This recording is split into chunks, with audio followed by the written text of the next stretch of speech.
नमस्कार, बहुत बहुत स्वागत करता हूं आप सभी का मैं द न्यूज ओशन के डिजिटल प्लेटफॉर्म पर। आज की हमारी ये बड़ी खबर उत्तर प्रदेश की सियासत से जुड़ी हुई आज, जिसमें एक नया मोड़ आ गया।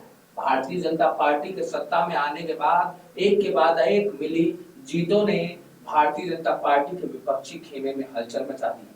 भारतीय जनता पार्टी के विपक्षियों को चारों खाने चित कर दिए हैं, चाहे वो विधानसभा चुनाव हो या फिर हाल ही का लोकसभा उपचुनाव। भारतीय जनता पार्टी ने जीत दर्ज करके एक बात साफ कर दिया है कि उत्तर प्रदेश की सत्ता और जनता के दिल में एक ही नाम है, वो है भगवाधारी पार्टी भारतीय जनता पार्टी।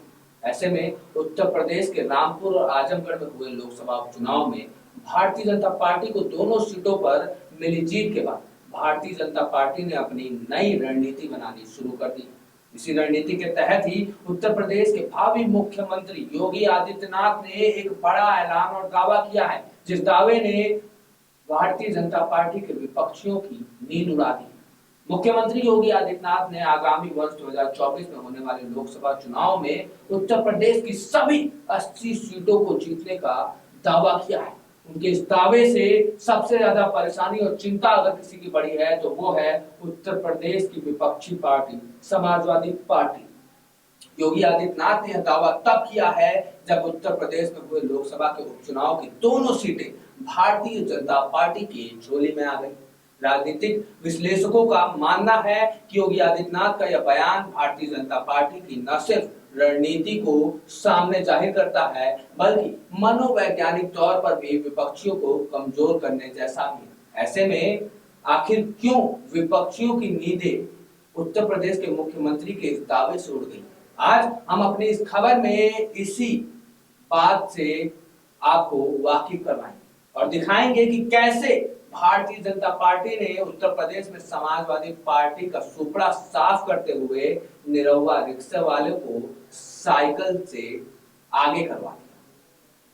तो आगे बढ़ते हैं, आपको दिखाते हैं क्या है पूरी खबर। आगे बढ़ने से पहले अनुरोध है कि खबर पसंद आए तो खबर पर लाइक शेयर के साथ कमेंट जरूर करिए। हमें जरूर बताइएगा कि उत्तर प्रदेश में एक के बाद एक जो हार का सामना अखिलेश यादव को करना पड़ रहा है, उसके पीछे आपको क्या लगता है, उनके मुख्य कारण क्या है?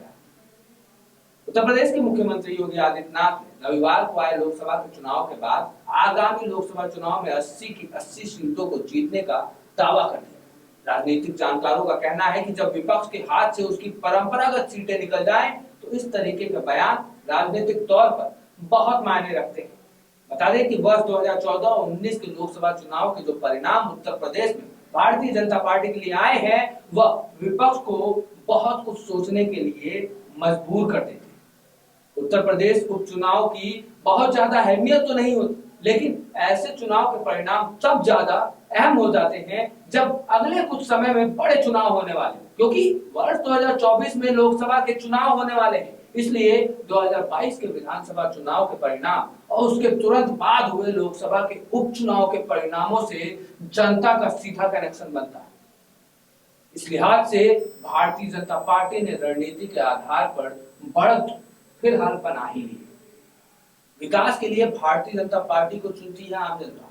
आखिर कैसे, चलिए आपको वो भी दिखाते हैं। आगामी लोकसभा चुनाव के मद्देनजर भारतीय जनता पार्टी के रणनीतिकारों ने जो योजना बनाई है, उसमें फील्डिंग भी कुछ इसी तरीके से सजाई गई है। भारतीय जनता पार्टी केंद्रीय नेतृत्व से जुड़े वरिष्ठ नेता कहते हैं कि उनकी पार्टी चुनावी मोड में नहीं रहती, बल्कि जनता के विकास के लिए वो हर समय अपनी योजनाएं बनाकर उसको अमल में लाते हैं। यही वजह है कि जहां कहीं भी चुनाव होते हैं तो विकास के मुद्दे पर जनता सिर्फ भारतीय जनता पार्टी को ही चुनती है। हालांकि भारतीय जनता पार्टी से जुड़े सूत्रों का मानना है कि केंद्रीय नेतृत्व ने लोकसभा के चुनाव को ध्यान में रखते हुए न सिर्फ अंदरूनी सर्वे कराना शुरू कर दिया है, बल्कि अलग अलग राज्यों में नेताओं को जिम्मेदारियां भी दी जानी शुरू कर दी। जानकारी के मुताबिक जिन राज्यों में भारतीय जनता पार्टी की सरकारें हैं, वहां पर मंत्रियों से लेकर जिला अध्यक्षों और विधायकों से लेकर अन्य जिम्मेदार पदाधिकारियों को जिलेवार और ब्लॉक स्तर तक जनता से संवाद कायम करने की जिम्मेदारी दी गई, जिसकी साप्ताहिक रिपोर्ट अब जिला अध्यक्ष और विधायक के माध्यम से प्रदेश अध्यक्ष और संगठन मंत्री तक पहुंचाई जा रही है। दरअसल उत्तर प्रदेश के लोकसभा चुनाव की जो भूमिका है, वो अभी से तैयार हो रही है। उसमें तमाम तरीके के जातिगत समीकरणों के साथ विकास के मॉडल का बूस्टर डोज भी दिया जा रहा है। जिस तरीके से समाजवादी पार्टी, बहुजन समाज पार्टी और कांग्रेस के अपने कोर वोट बैंक में सेंधमारी हो रही है, उसमें भारतीय जनता पार्टी हर चुनाव में मजबूत होती दिखाई पड़ रही है। उत्तर प्रदेश में हुए लोकसभा के उपचुनाव में समाजवादी पार्टी और बहुजन समाज पार्टी की करारी हार के राजनीतिक मायने भी कुछ इसी तरीके से निकाले जा रहे हैं।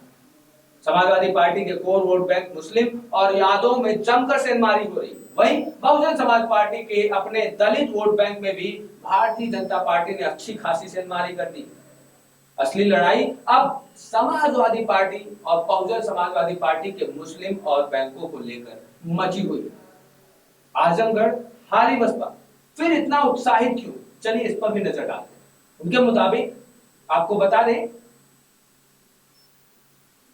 कि आजमगढ़ के परिणाम भले बसपा के मुताबिक ना आए, लेकिन पार्टी उससे बहुत उत्साहित। उसकी सबसे बड़ी वजह यही है कि मुस्लिमों का एक बड़ा खेमा vote bank Bahujan Samaj party की ओर बढ़ा है। हालांकि यह कहना आसान नहीं होगा कि बहुजन समाजवादी पार्टी को भी इस दिशा में बहुत काम करने की जरूरत है, क्योंकि आजमगढ़ में जो वोट बैंक मायावती अपना मानकर चल रही हैं, दरअसल व्यक्तिगत तौर पर वहां के स्थानीय प्रत्याशी गुड्डू जमाली का है। अगर मायावती वास्तव में मुस्लिमों को अपने साथ जोड़ना चाहती हैं, तो उनको जमीनी स्तर पर काम करना हो, क्योंकि मुस्लिमों को विधानसभा के चुनाव में टिकट देने के बाद भी उनको वह परिणाम हासिल नहीं हुए। हालांकि मायावती ने मुसलमानों का नाम लिए और बगैर उनसे आगामी लोकसभा चुनाव में गुमराह न होने की अपील भी कर डाली है और बहुजन समाजवादी पार्टी से जुड़ने को कहा। राजनीतिक विशेषज्ञों का मानना है कि समाजवादी पार्टी अभी भी तमाम तरह के अंदरूनी विवादों से उबर नहीं पाई है, इसलिए समाजवादी पार्टी को जमीन पर राजनीतिक लड़ाई से ज्यादा अपने अंदरूनी तीनों कांटे दुरुस्त करने की जरूरत है। वे यही वजह है कि भारतीय जनता पार्टी 2024 के लोकसभा चुनाव में अपनी मजबूत दावेदारों के साथ सभी 80 सीटों पर चुनाव जीतने की बात कर रही है और मुख्यमंत्री योगी आदित्यनाथ जैसा एक बढ़ते प्रभुत्व वाला आदमी इतना बड़ा दावा कर रहा है। बता दें कि दिनेश लाल यादव उर्फ निरहुआ आजमगढ़ की राजनीति के नए सरताज बनकर उभरे। मुलायम सिंह यादव और अखिलेश यादव की परंपरागत सीटों रहे आजमगढ़ में अब निरहुआ की चर्चा दौड़ पड़ी। भोजपुरी फिल्म इंडस्ट्री में ओबीसी समुदाय से आने वाले पहले स्टार दिनेश लाल यादव निरहुआ अब आजमगढ़ के सांसद बन गए हैं। हर जुबा पर यही चर्चा रही है कि निरहुआ रिक्शा वाला ने सपा की साइकिल को पछाड़ दिया। आखिर में इसका मुख्य कारण क्या था? तो बता दें आपको कि इसका मुख्य कारण भारतीय जनता पार्टी का हार न मानना था। हारने के बावजूद भारतीय जनता पार्टी अपनी सीटों पर डटी रहती है। निरहुआ का भी कुछ यही हाल था। आजमगढ़ से हार का सामना करने के बाद निरहुआ ने आजमगढ़ के जनता के बीच में खुद को बसा दिया और आजमगढ़ के विकास की तरफ खुद से हाथ बढ़ाना शुरू कर दिया, जिसकी वजह से आजमगढ़ में इस बार उनको भारी जीत मिली। इस पूरे खबर पर अपनी राय प्रतिक्रिया जरूर रखिएगा। इस खबर को ज्यादा से ज्यादा लोगों तक शेयर करेगा ताकि सच्चाई ज्यादा से ज्यादा लोगों तक पहुंचे। ऐसे ही खबरों के लिए बने रहिए हमारे साथ द न्यूज़ ओशन के डिजिटल प्लेटफॉर्म पर। धन्यवाद।